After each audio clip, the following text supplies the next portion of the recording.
आता परमात्म्याने त्यांचा प्रिय आत्मा धर्मदासजींना या काळाची डेफिनेशन सांगितली. काय डेफिनेशन सांगितली? की जसं कसाई बकरे पाळतो, जसे कसाई बकरे पाळतो, तर तो काय करतो? एक ज्याचा छान मोठा व्यवसाय आहे तो काय करतो? एक खूप मोठं कुरण खरेदी करतो आणि त्याच्यात तो बकऱ्यांना सोडून देतो आणि त्याच्याच आत एक तलाव बनवतो, त्याच्याच आत एक शेड टाकतो ऊन थंडी गारांपासून वाचण्यासाठी, आणि स्वतः पण त्यांच्या देखरेखीसाठी जात राहतो. आता ती अबोध बकरे त्या सर्व सोयी प्राप्त झाल्याने असा विचार करतात की आमचा जो मालक आहे तो खूपच दयाळू आहे, खूप सज्जन व्यक्ती आहे. बघा आमची किती छान काळजी करतो, आमच्या सोयींवर किती लक्ष ठेवतो तो, आणि त्याला पाहून तो तर एक सज्जन माणूस आणि आपला चांगला मालक मानून जेव्हा तो त्याच्या आत जातो, त्यांच्या त्या स्थानावर तो कसाही जातो, तर त्याच्याकडे धावत येतात. त्याला नेक व्यक्ती समजून कोणी त्याच्यावर पाय उंचावून छातीवर ठेवायचा प्रयत्न करतो, कोणी त्याला चाटत असतो आणि तो असा हात लावून लावून बघत असतो. तो तर कसाही बघतो की ह्याच्यात मांस किती झालं, आणि त्यांना वाटतं हा प्रेम करतोय आमच्यावर. पुण्यात्म्यांनो, हीच स्थिती कबीर परमेश्वराने आमच्या परमपित्याने आम्हाला येऊन सांगितली की ज्या लोकात तुम्ही राहत आहात तो काळाचा लोक आहे, तो कसाही आहे, त्याला दयामाया नाहीये. इथे कोणाचा मुलगा मरो भले कोणाची मुलगी मरो, त्यावेळी तो कसा किती चांगला वाटतो.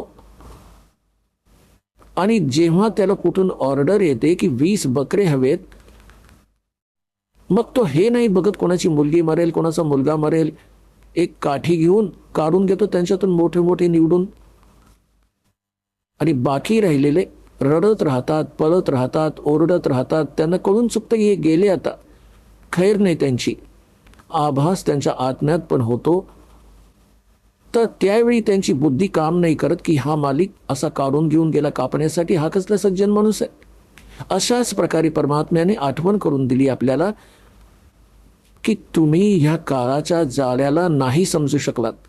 परमात्म्याने येऊन हे जाळं आम्हाला समजावलं आहे आणि सांगितलं की तुम्ही बघताय जसं इथे किती छान हा मेवा आहे, हे ड्रायफ्रूट्स आहेत, काजू किसमिस सफरचंद संत्रे फ्रूट आहेत, आणि किती छान इथे वातावरण आहे, किती छान ही फळं लागली आहेत, उत्तम पीक आहे, छान थंड हवा असते, कधी पाऊस पडतो, वेळेवर सूर्योदय होतोय, अस्त होतोय.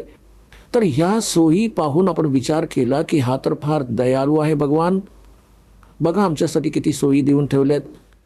पण आमची बुद्धी तिथे काम करणं बंद करते की जेव्हा एका परिवारातील 3-3 सदस्य एका ॲक्सिडेंटमध्ये मरतात, तेव्हा कुठे गेला त्या भगवानाचा दयाळूपणा. तर इथे परमात्म्याने सांगितले की ह्या काळ भगवानाला आपल्या चुकीच्या कारणाने एक शाप मिळाला. 1,00,000 मानव शरीरधारी प्राण्यांच्या सूक्ष्म शरीरातून काढून घाण आहार करण्याचा. आता पुण्यात्म्यांनो, जसं हे शरीर आहे तर हे इथेच राहतं.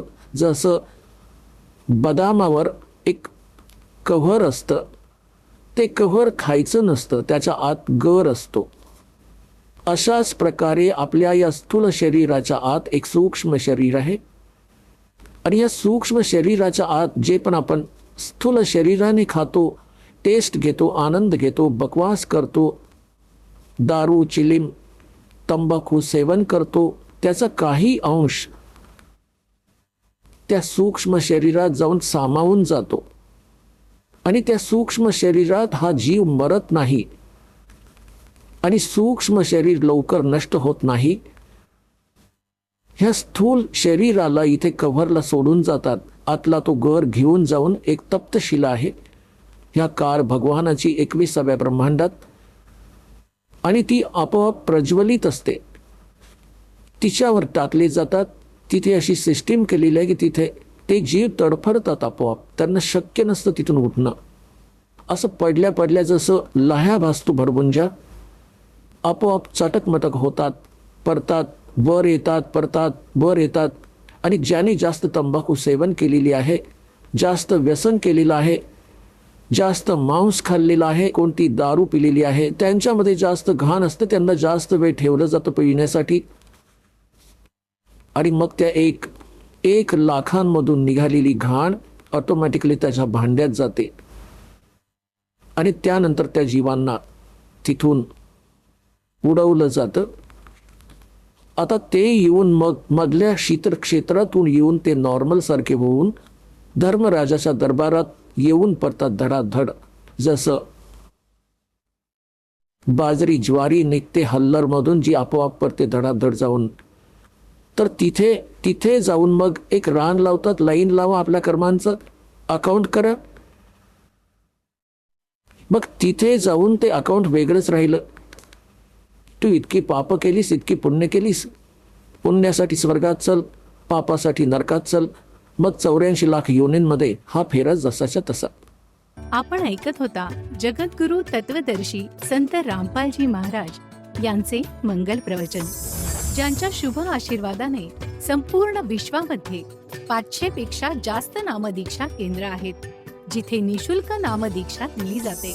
निशुल्क नामदीक्षा प्राप्त करण्यासाठी आणि अधिक माहितीसाठी संपर्क करा 7030303951 7030303952.